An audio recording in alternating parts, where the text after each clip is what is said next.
Hello all the aspirants. ये है day 1 of starting a series जिसमें हम सभी एग्ज़ाम्स को फोकस करेंगे, जिसमें होगा यूपी पीसीएस और भी अदर स्टेट्स के पीसीएस जिसका सिलेबस ऑलमोस्ट यूपी से रिलेटेड होता है। RO ARO Allahabad high court का आने वाला है, उसके लिए बहुत बेनिफिशियल है। साथ में बीईओ जो कि ब्लॉक एजुकेशन ऑफिसर की पोस्ट होती है। एंड इसके साथ ही आपके जितने भी सिलेबस में किसी भी एग्ज़ाम्स में आपका जीएस का पोर्शन होता है उसके लिए बेनिफिशियल होगा, क्योंकि हम यहाँ पर लगभग सभी पीवाईक्यू कवर करेंगे। और ये है डे 1 ऑफ द सीरीज़। अगर आप बहुत ही सिंसियरली हमें फॉलो करेंगे तो हम बहुत ही मेजर सिलेबस कंप्लीट कर लेंगे, बस इसी फ़न वे में। ये बहुत लंबी वीडियो नहीं होगी, बट हम एक एक टॉपिक हर एक डे में शुरू करेंगे, जिसमें आज का हमारा ज्योग्राफी का फोकस है, जिसमें हम वर्ल्ड ज्योग्राफी के रिगार्डिंग बात करेंगे। और पहला हमारा टॉपिक रहेगा ओनली अबाउट द यूनिवर्स। अगर आपने कॉन्सेप्ट भी नहीं पढ़ा है तो कॉन्सेप्ट के लिए भी मैं इसमें डिस्कस करूँगी हर एक ऑप्शंस को। उस ऑप्शंस में जो भी क्वेश्चंस बन सकेंगे मैं उसको ज़रूर अरेज करूँगी। Thank you. Now let's start. Question number 1, big bang theory. Big bang theory के लिए मैं ऑप्शन दूंगी, ये किससे रिलेटेड है? ये और ओरिजिन ऑफ यूनिवर्स से रिलेटेड है, या हिमालय से रिलेटेड है, या फिर ये वॉल्केनो से रिलेटेड है, या ये टेक्टोनिक थ्योरी या प्लेट टेक्टोनिक से रिलेटेड है। तो option is according to the universe. Universe के ओरिजिन से बिग बैंग थ्योरी रिलेटेड है। और अब हम बात कर लेते हैं कुछ कॉन्सेप्ट्स पे, जिसमें कि ये बिग बैंग थ्योरी जो प्रपोज की गई थी वो एक साइंटिस्ट जिनका नाम था जॉर्जेस लेमैत्रे, इन्होंने इस थ्योरी को प्रपोज किया था। ये लगभग 19th सेंचुरी के अराउंड, दैट इज़ 1966 के बीच में थ्योरी आई थी। एग्जैक्ट हमें ईयर नहीं पता है। और इस थ्योरी को फर्दर और एक्सप्लेन किया था बाय द वैगनार इन 1967। ये भी आप याद कर लें। और हमें ये भी जानना है कि ये थ्योरी पूरे यूनिवर्स के बारे में हमें बताता है, किस तरीके से वो फॉर्म हुआ था, या किस तरीके से हॉट एंड डेंस पॉइंट बना था। और ये भी एक चीज़ है कि जो यूनिवर्स हमारा फॉर्म हुआ था वो 15 बिलियन ईयर्स अगो फॉर्म हुआ था। So this is question number 1। Hope कि आपको ये क्वेश्चन क्लियर हो गया होगा। नेक्स्ट हम लोग दूसरे क्वेश्चन पे मूव करते हैं। Milky Galaxy.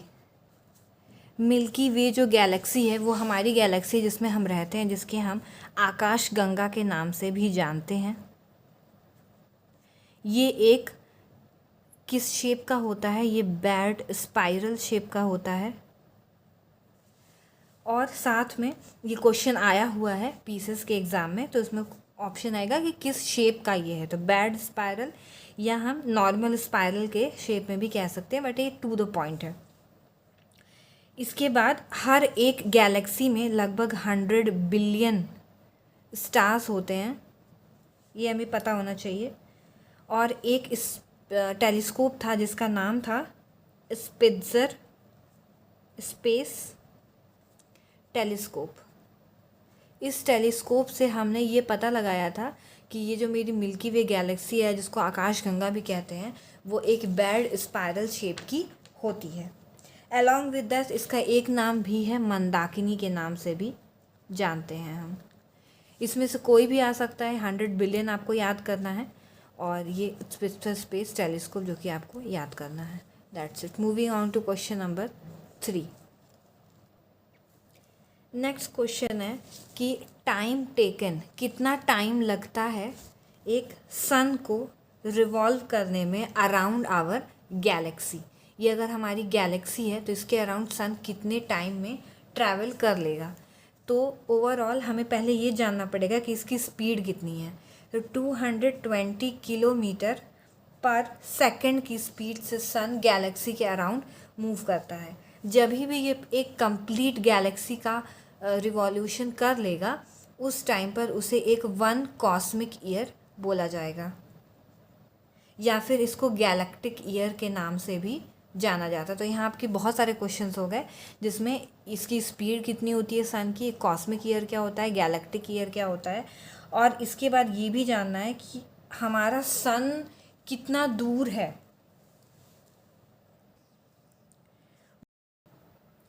सन हमारा जो कि गैलेक्सी है, गैलेक्सी के सेंटर से लगभग 30,000 लाइट ईयर्स दूर है।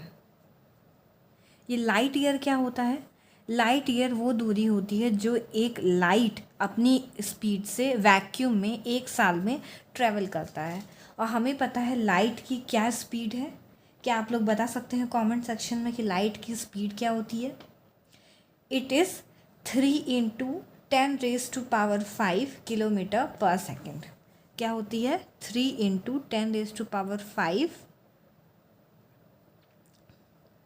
ये होती है लाइट की स्पीड।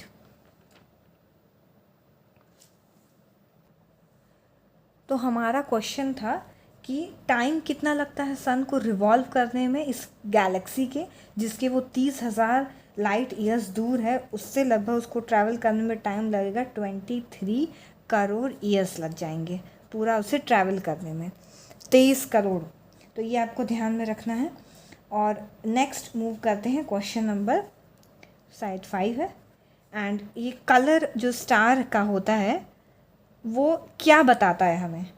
वो क्या बताता है? दूरी सन से बताता है, सन से डिस्टेंस की बात करता है, या वो उसका ग्लो कैसा है, चमकदार है, या उसकी लाइफ बताता है, वो कैसी उसकी लाइफ है, ख़त्म होने वाली है या बची है, ऐसा कुछ, या फिर वो अर्थ से डिस्टेंस बताता है, या फिर वो टेम्परेचर बताता है।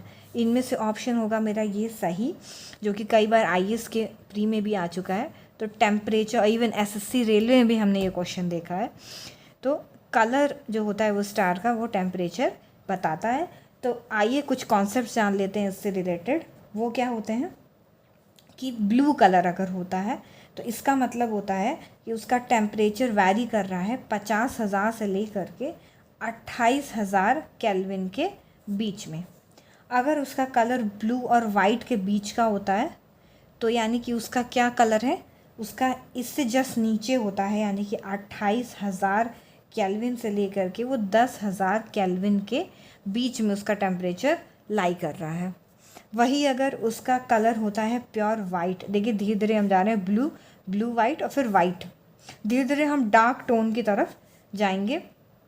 वाइट कलर का अगर वो है तो उसका है टेम्परेचर 10,000 से ले करके वही 7,500 केल्विन के अराउंड। वही अगर उसका, अब ये वाइट कनेक्ट करिए आप, वाइट और येलो। अब अगर वाइट येलो मैंने बोला है तो अगला कलर क्या हो जाएगा? येलो। और वैसे वैसे डिक्रीज़ होता जा रहा है। और येलो के आसपास क्या होता है? ऑरेंज। ऑरेंज के आसपास क्या होता है? थोड़ा सा और डार्क कर देंगे तो ये रेड हो जाएगा। और इसका क्या केल्विन होता है? ये होता है 7,500 से ले करके 6,000 केल्विन के बीच में इसका टेम्परेचर होगा। येलो कलर का अगर होगा तो वही हम 6,000 से कनेक्ट करेंगे, 6,000 केल्विन के बीच से ले करके 4,900 केल्विन के बीच में इसका टेम्परेचर होगा। और इसके बाद ऑरेंज कलर का अगर वो होता है तो 4,900 केल्विन से लेकर के 3,500 केल्विन के आसपास ये इसका टेम्परेचर वैरी करेगा। रेड कलर का अगर होता है तो क्या होगा? 3,500 से लेकर के 2,000 केल्विन के आसपास इसका कलर हो रहेगा रेड कलर का। सो होप ये आप याद कर लें, 50,000, 2,800, फिर ये ऐसे आप याद कर लो, 50,000, 2,800, 10,000, फिर 7,500, 6,000, 4,900, 3,500 और फिर 2,000। तो ये जो भी ये रहेगा वो यहाँ आएगा। उस हिसाब से आप कलर भी डिक्रीज कर लो, ब्लू, ब्लू वाइट, वाइट, उसके बाद वाइट येलो, और फिर येलो, और फिर ऑरेंज, और फिर रेड। धीरे धीरे हम डार्क करते जाएंगे, ब्लू पहले रहेगा। अब इसके बाद एक नेक्स्ट क्वेश्चन हम मूव करते हैं, क्वेश्चन नंबर 6। सो लिमिट बताइए, वो कौन सी लिमिट होती है जिसके बियॉन्ड, जिसके बाद स्टार जो है सफ़र करता है इंटरनल कोलैप्स। इंटरनल कोलैप्स यानी वो डेथ के फेज़ में जाने लगता है। तो उससे, जिससे पहले हम ये लिमिट पढ़ें तो एक्चुअली इसका आंसर चंद्रशेखर लिमिट होता है, चंद्रशेखर लिमिट, जो कि 1.44 एक तरीके से होता है, या यूँ 3 टाइम्स 4 टाइम्स सेलुलर मास के अकॉर्डिंग हम उसको डिफ़ाइन करते हैं। लेकिन और एक चीज़ और, इसके लिए चंद्रशेखर जो हमारे बहुत ही रेप्यूटेड साइंटिस्ट थे, उनको नोबेल प्राइज़ भी मिल चुका है। वो किस ईयर में मिला है, can you comment down, 19 something है वो।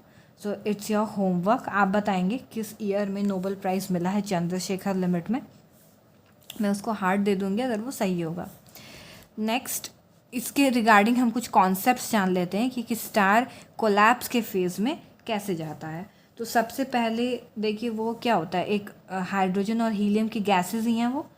तो सबसे पहला जो स्टेज होता है उसको प्रोटोस्टार कहते हैं, प्रोटोस्टार होता है। और ये, या इसको कभी कभी हम क्या कहते हैं, प्रोटोस्टॉन भी कहते हैं। ये दोनों ही नामों से इसको जाना जाता है। सेकंड स्टेज होती है इसकी मेन सीक्वेंस स्टार की,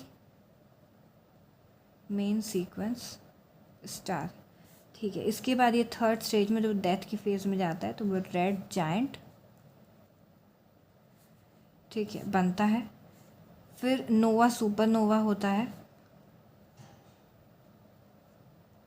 ठीक है। नोवा सुपरनोवा होने के बाद फिर जैसा इसका स्टेलर मास बचता है, इसके बाद ये डिसाइड होता है कि ये कितने कैटेगरी में, अगर ये मास 1.44 से कम होता है, 1.44 से कम अगर है इसका स्टेलर मास, उस केस में ये स्टार फाइनली एक वाइट ड्वार्फ बन जाएगा, वाइट ड्वार्फ। और धीरे धीरे डेथ होते होते ये एक ब्लैक ड्वार्फ के फॉर्म में चला जाएगा। दूसरा कंडीशन है, अगर इसका स्टेलर मास 1.44 से 3 के बीच में रहता है, उस केस में जो भी सुपरनोवा एक्सप्लोजन होता है, यहाँ पे नोवा का एक्सप्लोजन होगा और यहाँ पे सुपरनोवा का एक्सप्लोजन होगा।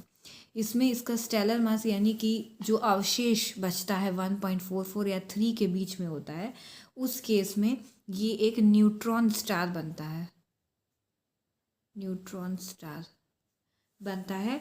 और अगर ये तीसरा कंडीशन होता है कि ये 1.44 और 3 को भी क्रॉस कर जाता है और फाइनली इसका स्टेलर मास 3 से भी ज़्यादा हो जाता है, उस केस में ये जा कर के ब्लैक होल बन जाएगा, जो कि टाइम के साथ धीरे धीरे एक स्मॉल ग्रेन के बराबर रह जाता है ये ब्लैक होल, क्योंकि इसमें इतना ज़्यादा ग्रेविटी होती है कि ये लाइट को भी रहने नहीं देता है। सो इस पे भी एक क्वेश्चन आया था जिसको हम लोग आगे डिस्कस करेंगे। नेक्स्ट एक क्वेश्चन आया है रिसेंट में, पीसीएस का क्वेश्चन है ये, जिसमें पूछा है कि ओके नेक्स्ट ये क्वेश्चन नंबर 7 है, इसमें हम लोग डील करेंगे। सो वेट, सो इसके हम लोग बहुत सारे क्वेश्चन सॉल्व कर लेंगे। जैसे क्वेश्चन नंबर 7 लिखा था कि क्वेश्चन नंबर 7 जिसमें आपको कुछ ऑप्शंस दिए गए हैं, उसमें पूछा है कि कौन सा एक सेलेस्टियल यानी कि यूनिवर्स का कोई एक फेनोमेना बताइए जो अकर होता हो स्टार्स के वजह से, ड्यू टू स्टार्स। तो पहला ऑप्शन दिया है ब्लैक होल, दूसरा ऑप्शन है comet, rainbow, then ozone hole. इनमें से कौन सा है जो एक सेलेस्टियल फेनोमेना है? तो ये ऑब्वियसली एक ब्लैक होल है। और ये पता ही होगा कि ब्लैक होल थ्योरी किसने दिया था, ये एस चंद्रशेखर ने दिया था, चंद्रशेखर। इसको हमने पहले ही डिस्कस कर लिया है। तो ये भी एक क्वेश्चन आया है जो आईएएस और इवन यूपी पीसीएस में भी आया हुआ है ये क्वेश्चन। क्वेश्चन नंबर 8 इसमें दिया गया है असर्शन और रीजनिंग का ये क्वेश्चन है। असर्शन में है कि ब्लैक होल एक एस्ट्रोनॉमिकल एंटिटी है जो कि हम लोग टेलीस्कोप से नहीं देख सकते हैं। अ black hole is an astronomical entity that can not be seen by the telescope. तो ये हो गया हमारा असर्शन। और इसका रीज़न है कि जो ग्रेविटेशनल फील्ड है, ग्रेविटेशनल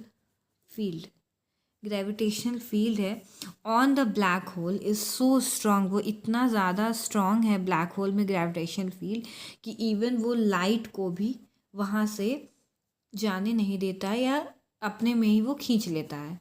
तो ये दोनों ही बिल्कुल सही हैं कि ब्लैक होल को हम टेलीस्कोप से नहीं देख सकते, क्योंकि वो किसी भी तरह की जो भी रेज हो, चाहे वो रेडिएशन हो, कुछ भी ये अलाउ नहीं करता है और एस्केप नहीं कर सकता। इवन लाइट भी, जिसकी स्पीड इतनी तेज़ है 3 × 10⁵ किलोमीटर पर सेकेंड, इतनी स्पीड का भी कोई भी लाइट रेज भी एस्केप नहीं कर सकता है। सो ये हो गया हमारा question number 8। Sorry, this is question number 9 हम लोग डिस्कस कर रहे थे। Then question number 10, black hole is a body in space which does not allow any type of radiation to come out. This property is, तो ये है कि black hole एक ऐसी बॉडी है स्पेस में जो कि किसी भी टाइप की रेडिएशन को बाहर आने नहीं देती है। तो ये उसकी कौन सी प्रॉपर्टी है? सो ये होती है बहुत हाई डेंसिटी। हाई डेंसिटी, ये प्लीज़ लर्न कर लीजिएगा, ये ब्लैक होल की प्रॉपर्टी है। ये भी एक क्वेश्चन है जो इवन आईएएस के प्री में आया हुआ है। सो जो भी एस्पिरेंट, ये देखिए ये ऐसे क्वेश्चंस हैं जो कभी प्री में आ जाते हैं, कभी ये आपको एसएससी या रेलवे में देखने को मिल जाएंगे, या किसी भी मतलब नॉर्मल एग्ज़ाम में भी आरओ में देखने को मिल जाएगा। मतलब ये बहुत कॉमन क्वेश्चंस है, ये सबको आना चाहिए। ठीक है, देन अगला क्वेश्चन है कि सुपरनोवा क्या होता है? सुपरनोवा इज, तो ये एक एस्ट्रॉइड होता है, या फिर ये एक ब्लैक होल है, या फिर ये एक कॉमेट है, या फिर ये एक डाइंग स्टार है, यानी कि मरता हुआ तारा है। तो इसमें से ये आंसर सही है, नोवा हो या सुपर नोवा हो, दोनों ही केस में हम यही आंसर देंगे। ये एक डाइंग स्टार है, इसके बाद ही एक्सप्लोजन होता है, स्टेलर मास निकलता है, और तीनों जो चंद्रशेखर लिमिट है उसी के हिसाब से ये डिसाइड होता है कि वो क्या बनेगा, वाइट ड्वार्फ बनेगा, ब्लैक ड्वार्फ बनेगा, न्यूट्रॉन स्टार, या कुछ भी, जो भी हम लोगों ने डील किया था। अब ये है हमारे में कितने कॉन्स्टिलेशंस होते हैं। कॉन्स्टिलेशन इन स्पेस, हमारी गैलेक्सी में, हमारी गैलेक्सी कौन सी है, स्पेस में कितने कॉन्स्टिलेशंस हैं? तो ये आपका होमवर्क है, ऑप्शन मैं दे रही हूँ 87, 88, 89 और 90। इनमें से आपको बताना है कौन सा सही है, कितने कॉन्स्टिलेशंस हैं। ये कॉन्स्टिलेशन क्या होता है? इसमें ये लिखा था, एक एग्ज़ाम में क्वेश्चन आया था, ये शायद पीसीएस का क्वेश्चन है, ये 2013 के आसपास का। इसमें ये लिखा था कि ग्रुप ऑफ स्टार्स, यानी कि तारों का जो समूह होता है उसे हम, और वो एक तरह के शेप में अगर वो अरेंज, जैसे ग्रेट बियर बोला जाता है, सप्तऋषि बोला जाता है, उस तरीके से अगर कुछ वो अरेंज है तो उसे क्या कहते हैं? तो उसे कहते हैं कॉन्स्टलेशन। कॉन्स्टलेशन कहते हैं कि आपको याद रखना पड़ेगा। उसके बाद एक क्वेश्चन आया था पीसीएस के भी प्री में और आईएएस के भी प्री में, दोनों में ही ये क्वेश्चन आए थे, जिसमें क्वेश्चन था कि कौन सा स्पेस में नहीं पाया जाता है। तो ऑप्शन में थे कि पल्सार, इसमें से कौन सा नहीं पाया जाता है? और पल्सार हो गया, ब्रिटल स्टार हो गया, ब्लैक होल हो गया, और क्वासर हो गया। ठीक है, तो इसमें यह है कि ब्रिटल स्टार नहीं पाया जाता है, क्योंकि ब्रिटल स्टार एक तरीके से का पानी में रहने वाला जानवर है, जिसको हम लोग जब बायोलॉजी के बारे में डिस्कस करेंगे तब ये मैं बताऊंगी। बट इससे पहले मैं आपको पल्सार बता दूं क्या होता है, ब्लैक होल पता ही है क्या होता है, और ये क्वासर क्या होता है। पल्सार और क्वासर, पल्सार एक सेलेस्टियल बॉडी है जो कि बहुत सारे पल्स, जैसा इसका नाम कह रहा है, वो पल्सेस किस चीज़ के, रेडियो वेव्स के एमिट करता है।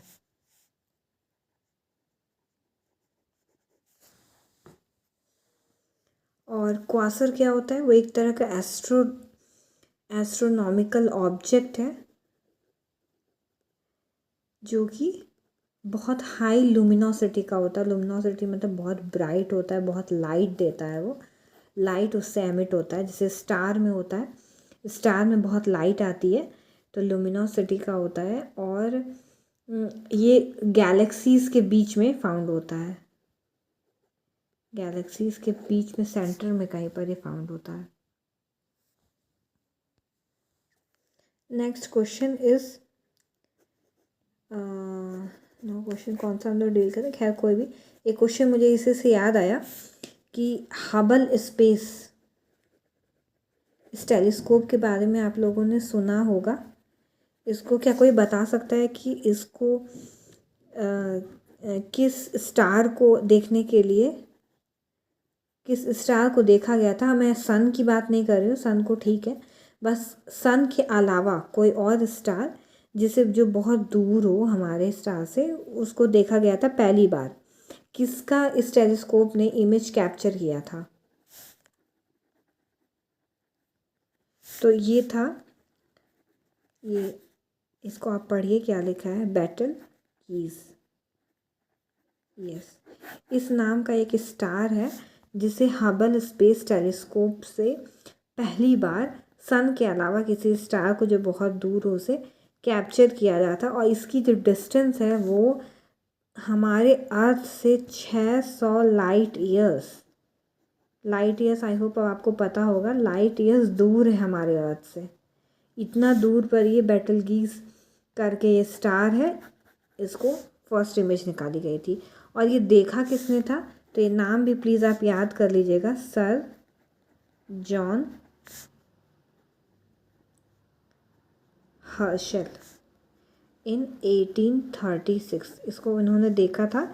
लेकिन मतलब ऐसे ही देखा था, बट इसका प्रॉपर जो इमेज, जैसे टेलीस्कोप से उन्होंने देखा, बट उसकी इमेज जो पहली कैप्चर हुई है इसकी, वो 1995 में फाइनली कहीं पर ये हुई है।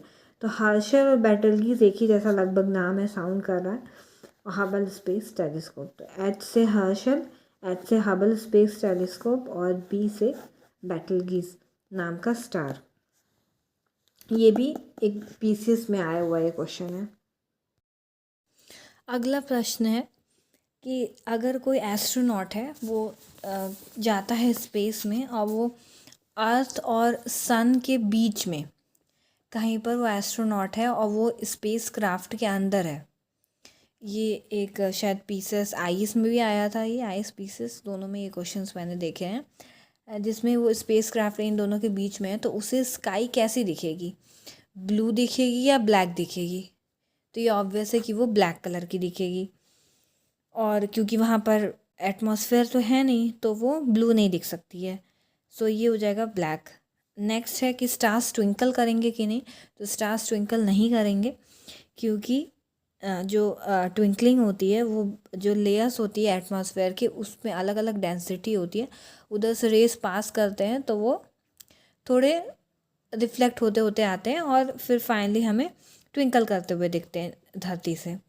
तीसरा क्वेश्चन है कि टेम्परेचर जो है इस स्पेस क्राफ्ट के अंदर वो बैठा है, तो स्पेस क्राफ्ट के बाहर जो भी टेम्परेचर होगा, क्या वो टेम्परेचर ज़्यादा होगा अर्थ सरफेस के कंपैरिजन में कि नहीं? तो नहीं, थोड़ा कम होगा। फिर नेक्स्ट क्वेश्चन है कि लाइट ईयर है, उसकी यूनिट जो होती है वो हमें क्या बताती है? टाइम बताती है, या डिस्टेंस बताती है, या फिर हमें कितना वो ब्राइट है वो बताती है? क्या बताती है? तो ये ऑब्वियसली ये डिस्टेंस बताती है, पहले भी हमने इस पे बात कर लिया है। फिर नेक्स्ट क्वेश्चन पे हम जाते हैं कि अगर हमें डिस्टेंस मेजर करना हो स्टार्स का, तो हम किससे करेंगे? तो वही सेम चीज़ है, लाइट ईयर। तो यही लाइट ईयर का क्वेश्चन कई बार घुमा घुमा के अलग अलग एग्ज़ाम में पूछा जाता है, तो ये इंपॉर्टेंट है, इसका यूनिट भी इम्पॉर्टेंट है। और नेक्स्ट क्वेश्चन है कि ग्रुप ऑफ स्टार है जो कि पोल के तरफ कौन सा ऐसा ग्रुप ऑफ स्टार है? ग्रुप ऑफ स्टार क्या होता है? कॉन्स्टलेशन होता है। कौन सा कॉन्स्टलेशन है जो हमें पोल की तरफ दिखाता है? तो पोल स्टार तो मान लो नॉर्थ पोल के लिए होता है, लेकिन उस समय नॉर्थ पोल वाला ऑप्शन नहीं दिया था, पोलर स्टार का ऑप्शन नहीं दिया था, तो हमें ऑप्शन मिले थे सप्तऋषि, क्योंकि ये जितने भी ये नाम दिए गए हैं वो सारे के सारे कॉन्स्टलेशन के नेम हैं। स्कॉर्पियो, मृग और तारस, ये इतने तरीके के हैं। तो इसमें जो सप्तऋषि होता है वो पोल की डायरेक्शन को बताता है। और कुछ एक और क्वेश्चन है, ये आखिरी क्वेश्चन है हमारा और ये चैप्टर हमारा ख़त्म हो जाएगा, जिसमें है कि which one of the following is not related to space technology, यानी कि स्पेस टेक्नोलॉजी से रिलेटेड कौन सा शब्द नहीं है। तो ये क्या है, टेली मीटरिंग और सिस लूनार। अब जैसे वर्ड से भी आप पता सकेंगे, जैसे कि ये स्पेस टेक्नोलॉजी और टेलीस्कोप आएगा, टेलीस्कोप जैसा ही कुछ है। लूनार है तो ये मून से रिलेटेड हो गया। फिर ये वेटलेसनेस हो गया, वेटलेसनेस हमें फील होगा जब हम स्पेस में जाएंगे, हल्के हो जाएंगे हम, वेट नहीं फील होगा, कम हो जाएगा। बाइट, ये तीनों के तीनों ये रिलेटेड स्पेस टेक से ये नहीं है, क्योंकि ये कंप्यूटर से रिलेटेड है। ये पता होगा बाइट और बिट दो तरह के होते हैं। क्या आप कमेंट सेक्शन में बता सकते हैं कितने बिट इक्वल टू कितने बाइट होते हैं? So comment below. हाँ, सो यहाँ पे हमारा ये चैप्टर ख़त्म होता है। नेक्स्ट हम जाएंगे सोलर सिस्टम पर अपने अगली क्लास में। अगर आपने मेरे सब्सक्राइबर 50 कर दिए तो मैं लाइव भी इसको चला दूँगी, और आप जिस भी टाइम में बोलेंगे वो लाइव चल जाएगा, और हम लोग साथ में ऐसे क्वेश्चन सॉल्व करेंगे विद ऑप्शंस। तो अब मैं इस तरीके से नहीं करूँगी, मैं प्रॉपरली क्वेश्चंस लिख दूँगी यहाँ पे और आपको MCQ के साथ दूँगी, जिससे कि आप बहुत ईजिली अपने आंसर्स लाइव दे सकें। तो all the best for your exams. और अगर आपका सपोर्ट रहा तो हम लोग ज्योग्राफी साथ में कंप्लीट करेंगे, और इस तरह धीरे धीरे सारे चैप्टर्स और सारे सब्जेक्ट्स को हम कवर करते चलेंगे और हमारी GS कंप्लीट तैयार हो जाएगी। So good luck, goodbye, take care, comment, like, subscribe, thank you.